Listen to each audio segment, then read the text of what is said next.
Hello hi friends, welcome back to my channel Padma vlogs Telugu channel అండి. ఈరోజు ఇంకొక వెరైటీతో మీ ముందుకు వచ్చానండి. ఇది ఏం చట్నీ అంటే కొంతమంది ఆకుకూరలు తినడానికి ఇష్టపడరండి.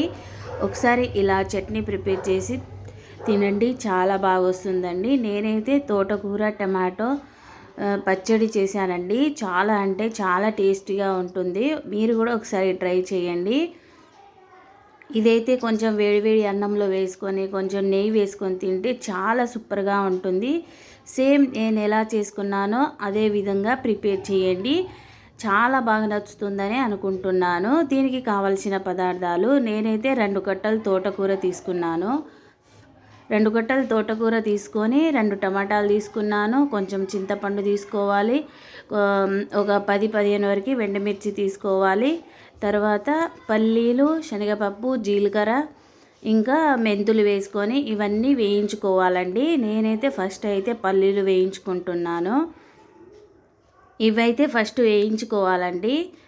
ఇవి ఒక దోరగా వేయించినాక తర్వాత మిగతా వేసేసుకోవాలి. శనగపప్పు, జీలకర్ర ఇంకా మెంతులు వేసి ఒక 5 సెకండ్స్ వరకు వేగనివ్వాలండి. అలా అయితే చాలా బాగుంటుంది. నేను చూపిస్తున్న విధంగా ఇలా ఒకసారి ప్రిపేర్ చేయండి, మీకు నచ్చుతుందని అనుకుంటున్నాను. ఇలా అన్నీ కలిపి వేయించుకోవాలి. ఇలా అన్నీ దూరగా వేయించుకున్న తర్వాత మనం ఒక ప్లేట్లో తీసేసుకోవాలండి. మన వీడియోస్కి వెళ్తే చాలా వెరైటీస్ వీడియోస్ ఉన్నాయి, ఒకసారి వెళ్ళి చేయండి. మన ఛానల్ని కూడా సపోర్ట్ చేయండి. ఈ చట్నీ మీకు ఎలా వచ్చిందనేది కామెంట్ చేయండి. ఇలా దూరగా వేగాక మనము ఒక గిన్నెలోనే పక్కన తీసేసుకోవాలండి. చూస్తున్నారు కదా, ఇలా ఒకసారి ఇలా చట్నీని ప్రిపేర్ చేయండి. ఆకుకూర ఇష్టం లేని వాళ్ళు కూడా ఇలా ప్రిపేర్ చేసుకొని తినొచ్చండి, చాలా బాగుంది. గోంగూర చట్నీ కన్నా ఇంకా సూపర్గా ఉంటుంది. ఇక్కడ నేను 1 టేబుల్ స్పూన్ నూనె తీసుకొని అందులోనే ఎండుమిర్చులు వేసి వేయించుకుంటున్నానండి. ఇవి కూడా మరీ బ్లాక్ అవ్వద్దండి. బ్లాక్గా అయితే కర్రీ చట్నీ కలర్ అనేది మారిపోతుంది. కలరు దోరగానే వేయించుకోవాలి. ఇలా దోరగా వేయించుకున్న తర్వాత మనం ఒక ప్లేట్లో తీసేసుకోవాలండి.